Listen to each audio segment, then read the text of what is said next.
এশার নামাজ পড়ে কেঁদেছো, বান্দা নামাজের মুসল্লা যখন বসে যাও, আমি আল্লাহকে তোমরা বারবার বল, আল্লাহ আমার গুনাহ মাফ করে দাও, তারপরও আমি তোমাদের এই গুনাহ মাফ করে নিই।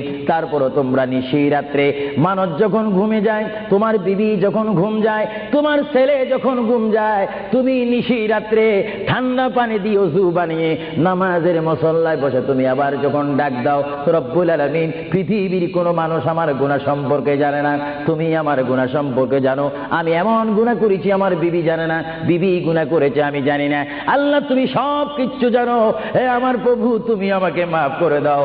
আমার আল্লাহ বলে, তারপরও যদি তোমাদেরকে আমি মাফ না করি, তারপরও বান্দা তোমরা আমার রহমতের দরজা থেকে ফিরে যাইও না।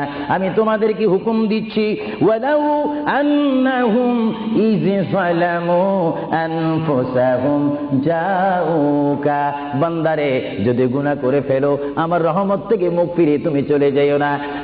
বান্দা, আকাশ পরিমাণ যদি গুনাহ করো, পাতাল পরিমাণ যদি গুনাহ করো, সাগরের পানি পরিমাণ যদি গুনাহ করো, পাহাড় তুলনায় যদি তুমি গুনাহ করো, আমার দরবার থেকে তুমি নিরাশ হইও না। বান্দা, আমি তোমাকে একটি রাস্তা পাঠাই দিচ্ছি, একটি পথ তোমাকে আমি দেখাই দিচ্ছি। সেই পথটি কোন পথ তোমরা জানো? ওয়ালাউ আন্নাহুম ইয যালামু আনফুসাহুম জাউকা, বান্দারে যখন তোমরা বরবাদ হয়ে যাবে, তখন তোমাদেরকে একটা পথ আমি তোমাদেরকে দেখাই দিলাম। সেই পথটির নাম হচ্ছে আমার রাসূলের মদিনা। জোরে বলেন সুবহানাল্লাহ।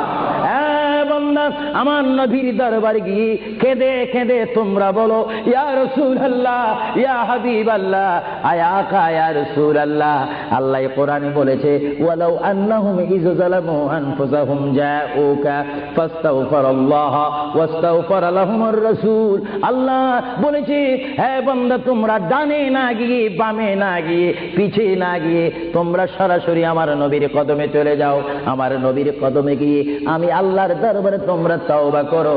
তওবা করতে করতে তোমাদের চোখের পানি যখন বাইর হয়ে যাবে, আর ওই মুহূর্তে যদি আমার বন্ধু যদি তোমাদের জন্য আমার দরবারে সুপারিশ করে, আমি আল্লাহ তোমাদেরকে ওয়াদা দিয়ে দিলাম, গ্যারান্টি দিয়ে দিলাম, আমার রাসূল যদি তোমাদের জন্য আমার দরবারে সুপারিশ করে, সঙ্গে সঙ্গে বান্দা তোমার অতীতের জীবনের কবিরা সগীরা গুনাহ মাফ করে দিব। জোরে বলেন সুবহানাল্লাহ।